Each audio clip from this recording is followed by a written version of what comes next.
Hey everyone, and welcome back to the Season 7 of Hot Ones. I'm here with Rey Rey, and we are eating some really good Chicago food because it's probably going to be better than what we're going to be judging for today. Absolutely.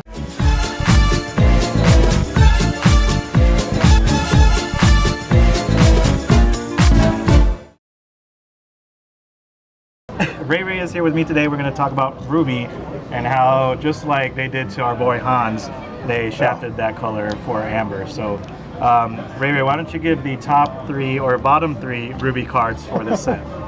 Yeah, so, yeah, it's kind of funny with Hans. He's the ketchup mustard king. He was doing Amber, and now we're doing ketchup. Speaking of which, I do need some ketchup on my food. I don't like ketchup. Okay, that's weirdly enough, I love red because I'm red-blue player, but yeah, when it comes to ketchup, not a fan. Okay. But yeah, as far as 3 cards, you know, one of the ones I think could have potential in like a red-green list would be like Milo Thatch. It's a newer 2-drop from the set. It's a 2/2 quest for 1. But whenever you play an action, it gives something +2 strength. So the 5-drop Pete Ward, which I think was from set 1 or 2, I don't remember. But it whenever you play an action, you give it +2 strength, and if it has 7 strength or more, it quests for 4. So I think that card could have potential. Okay. But it's a tough card to play right now. Long shot, yeah. Long shot, might not even work, but easily brawlable and Sapphire Coil C-suable. So so probably at the bottom of your top 3. Yes, absolutely. Cool. My number 3 would probably be Card Soldiers, because it's strictly for a card for Hans. Hans loves Mufasa, and he plays cards that damage its own self. So when Card Soldiers has damage on him, he becomes a 3/2. So he's a 1 cost. And he could heal himself with Rapunzel for 1. That's probably something, right? Yeah, well, it's funny. The first time I played Hans with that card, I didn't read the card. If any character has damage. It doesn't have to be him. I don't know if you knew that, but yeah. So it's actually a little bit better than I thought. It's a little bit better because you could turn 1 like Card Soldiers and then turn 2 like Mulan and take out a Daisy. Or come close to it if you play Illumineer. I think it's Card Soldier, Illumineer, and then like Mother Gothel. Or something like that. So you get a lot of setup, but even if one of his characters has damage, it gets that effect too. That's not bad for a bad card. It's pretty good. Yeah. It's pretty good for a bad card. All right. What's your number 2? Moving along to the second Ruby card. Yeah. So the second to last worst, probably rare plus Ruby card that we got was the 4-drop Radigan. That one is a. Is that a legendary? I believe it's a legendary, and it's a 4-drop 3/3 quest for 1. But when it's exerted, whenever you play an action, you gain a lore. So I mean, I think there's some synergy that you could build. I don't think it'll be viable or competitive in any way, but you know, you have like the Tigger, you have the Radigan, you got the Maui Shark. So there are those options to build towards that way, so you can be a little bit more action heavy. To able to sing How Far I'll Go, King Undisputed. So there's a lot of good songs they could sing and gain you lore while doing it. And again, can synergize pretty well with some other red cards that are out there. Right. I was confused. I thought you were talking about bad cards, but that's actually a pretty good card for a bad card. It's not seeing play right now, but it has potential. That's all that we could ever ask for in this set for Ruby. And Amber is potential, so that's as best as you can get. Cool. My number 2 is the Queen of Hearts. She is a 2-cost 1/4. But when she gets damage, she gets +3 strength, so she becomes a 4/4. I like that because she could take down a lot of the 4 strength characters in the meta, like Fox. You got Giant Cobra. She trades really well with like Scrooge, so she can really pump up a lot. But then also challenge like locations, like McDuck Manor is in the meta too as well, and everything. And it's also a card for Hans. If you guys didn't know Hans, he was in our last couple videos. He's YouTube famous. He needs as much help with that deck as possible. So. Queen of Hearts is actually a really good card for that deck. Yeah, I agree. Yeah, Hans needs all the support from Red. He's just not getting much love. I'll definitely eat to that. Let's take a bite of this wonderful non-sponsored Portillo sandwich. I'm gonna baptize my firstborn child with Portillo's melted cheese. Not sponsored at all. This is great. Chicago. I'm so glad we're Chicago. All right, and then your number 1 Ruby card for this set. Yeah, so number 1, I think is probably, I would have to say, the really only playable card that we have from Ruby. And it's funny because it's only really good because of the fact that it's a potential card in Ruby Sapphire. That's unconventional tool, right? So, okay, yeah. You know, you're going to start seeing a lot of item builds going around. There's a lot of lines you can do that are relatively powerful. Right. You know, you can turn 1 conventional tool, turn 2, you know, play Bell, by banishing the tool, and then playing like Maurice's Workshop. Yeah, and then the following turn, or Fishbone Quill, yeah. And then if you play a Maurice's Workshop on turn 2, turn 3, if you have a Popsicle, you're effectively kind of playing a Hiram on turn 3 because you're playing Popsicle, paying the extra 1 to draw 2 cards, which is pretty powerful. Yeah. But it's also one of those cards like, it's a kind of a dead draw. late game. Yeah, late game. If bad, it's right? like if you have no cards in hand and you're looking for an answer, it's like, all right, you know, we're so used to top decking a card, and you're like, Maleficent.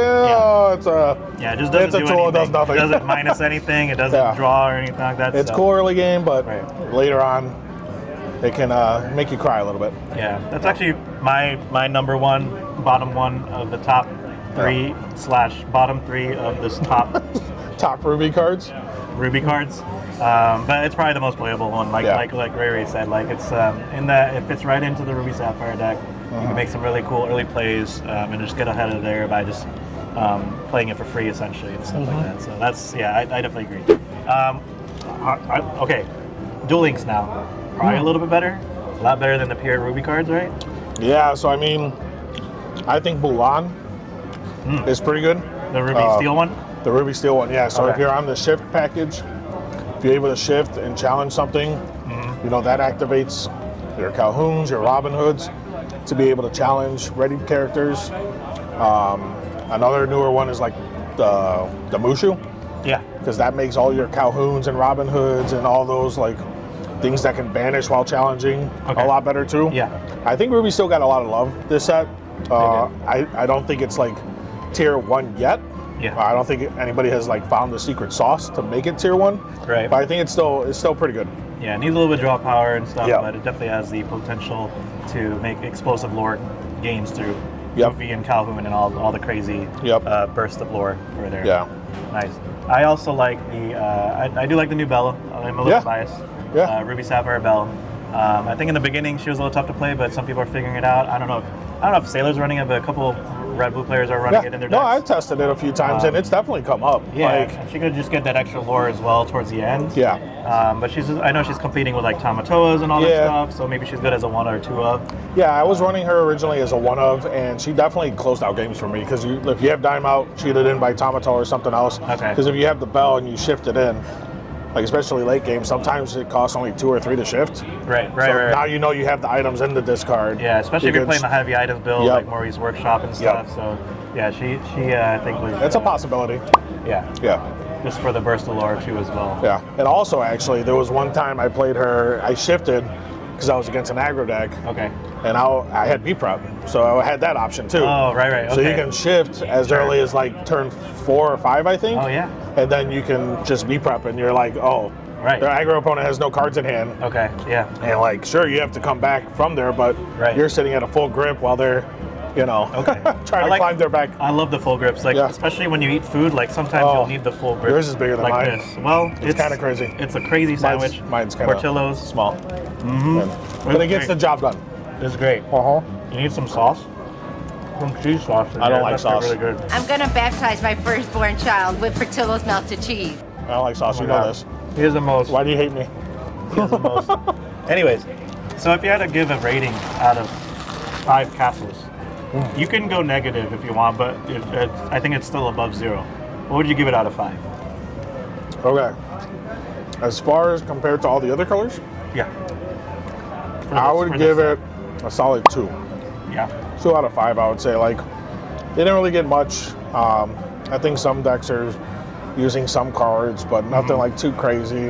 Right. I mean, it didn't get a lot of love like Blue did, and Blue. Definitely better than Amber though. Definitely better than Amber. Yeah, Amber's pretty much washed. I should have rated it as a 1. Yeah. We just kind of gave it a little hope. But we had to give it some love. Yeah. At least I agree with the 2. Yeah. Unconventional tool and a lot of the great dueling cards for Ruby, I think, will shine in those specific niche decks and stuff. So at least there's a little bit of hope for those certain decks and stuff. Nice. Absolutely. Moving right along. any ideas on what Ruby decks will probably shine outside of the obviously like Ruby Sapphire and such? Like, what other decks you think are going to come up, or maybe tier 2 kind of style? Like, yeah, I think Ruby Steel. Lords of Lore, we've been testing a lot of Ruby Steel decks, so it's definitely playable. It's viable. It has a tough matchup against the blue decks. Okay, yeah. Because they get to ramp and they get to have usually bigger bodies and just kind of sneak into wins. Okay. But Red Steel, like, if built properly, okay, with like the Mushu and like the One Last Hope where you can challenge ready characters, has a pretty good chance of doing that. And I think also like Christmas, so red green.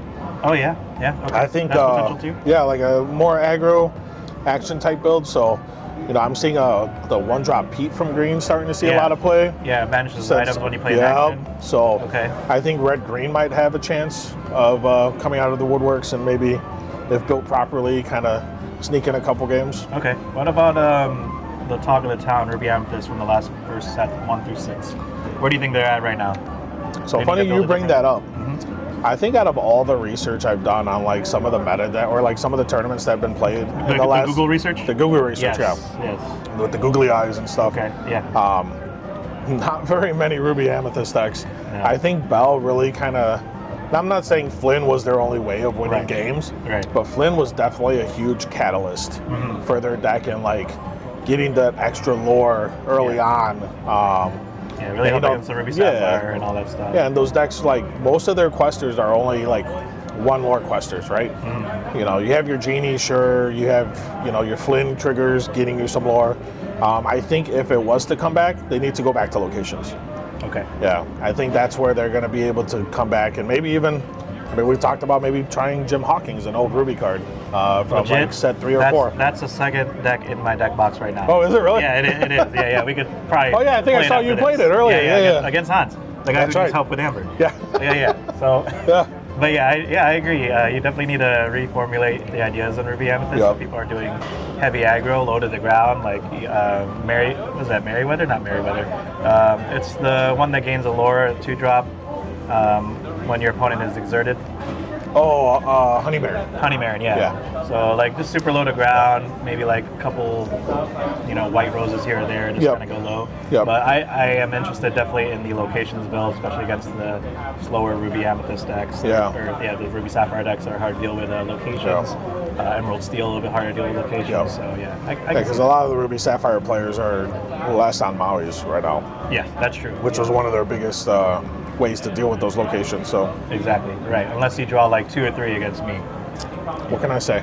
That's how I cheat by drawing a lot of good cards. That's probably the best Ruby card against. It's crazy. It's crazy. Location decks, it's crazy how good Chapter 1 cards are because they're still. I don't even know why we're talking about Chapter 7 Ruby cards right now. Right. We should probably just like enjoy our food and just like end the video. Enjoy it? Yeah, probably. All right. Well, where's the fun of that? Before we end the video, we'd like to give any shout outs before we enjoy our food. Yeah, I want to give a shout out to you, AC. I think you're an awesome person, man. Like, you come out, you build the community, you reach out to everybody that's in the Chicagoland area. You do these videos, you get ideas from everybody. It's just really awesome what you've been doing. I appreciate it. So I appreciate you a lot. Lords of Lore. Shout out. That's one of the. That's coming to a town near you. Coming to a town near you, especially. World-class cards. You're going to see us. End of We're going to rep it. Yes, sir. We're coming. Zan, DKP. We got you. We got you. We'll bribe you. We'll meet you and do a high five. Have a good time. Yeah. We'll have a good time there. It's going to be great. But yeah, Nerd Rage Gaming, that's our locals that we go to usually every Tuesday. Yep. Perfect Circle Games is part of our, locals as well as Primetime and Zion. Yep. So, there's a lot, a lot of our community. Right? Yeah. The Chicago community is pretty big and they're all supportive of each other. Yeah. Shout out to everybody there too. So we have a really good community, and so I want to give a shout out to everybody from the Chicagoland area. And shout out to Portillo's for not sponsoring the food here. Not sponsoring at all. But we'll definitely enjoy it. We're going to enjoy it a lot. Hope you guys enjoyed the video. If you guys want to see more of this shenanigans stuff like this, I think it was a lot of fun. I enjoyed it. I got to eat and talk. Yeah. About Hashtag Lorcana. ReyRey in the comments if you want to see more of it. More of this. All right, guys. We'll see you in the next video.